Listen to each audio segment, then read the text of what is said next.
어제 정부가 발표한 부동산 대책으로 과열 지역의 집값은 일부 진정될 것으로 보입니다. 당분간 관망세가 이어지면서 부동산 거래도 소강 상태에 접어들 것으로 예상되는데요. 하지만 대출이 막히면서 무주택자들의 내 집 마련이 더 힘들어졌다는 평가도 나옵니다. 백종규 기자입니다. 6일째 부동산 대책으로 투기 과열 지역으로 지정된 경기 군포입니다. 12.16 대책 이후 풍선 효과 탓에 최근 1년 사이 이곳 아파트 실거래가가 1억 원가량 올랐습니다. 법인 투자자들이 몰리는 바람에 단기간에 집값이 급등한 겁니다. 부동산 업계는 이미 오를 대로 가격이 올라 정부의 대책이 이번에도 뒷북이었다는 평가입니다. 작년 12월 1월 달에 법인들이 많이 움직이는 바람에 2월 달에 실매수 자금들이 2월에 많이 올라간 금액을 입수했거든요. 이번 부동산 대책으로 단기적 집값 상승세는 일단 멈출 것이라는 게 시장의 대체적인 평가입니다. 관망세가 이어지고 거래도 감소할 것으로 예상됩니다.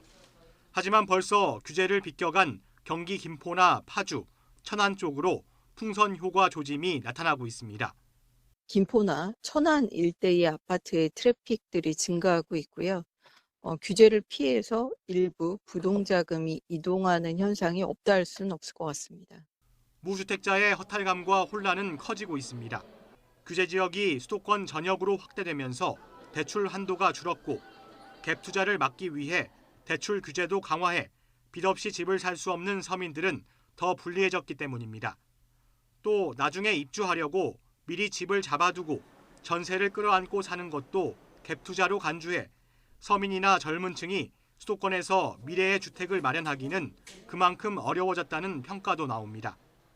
그래서 상대적으로 자금력이 떨어지거나 대출에서 불리한 젊은 세대나 저소득층에 대해서는 상대적으로 높아진 집값을 기준으로 해서 주택 마련이나 내 집 마련이 더 어려워진 상황이라고 볼 수 있습니다. 이와 함께 서울 송파와 강남구 일대를 토지거래 허가 구역으로 지정한 것에 대해 사유재산 소유 권리와 거주 이동의 자유를 침해한다는 비판의 목소리도 나오고 있습니다. 따라서 집값 잡기라는 정책적 목표가 혼란과 반발의 기류를 뚫고 성과를 낼 수 있을지는 두고 볼 일입니다. YTN 백종규입니다.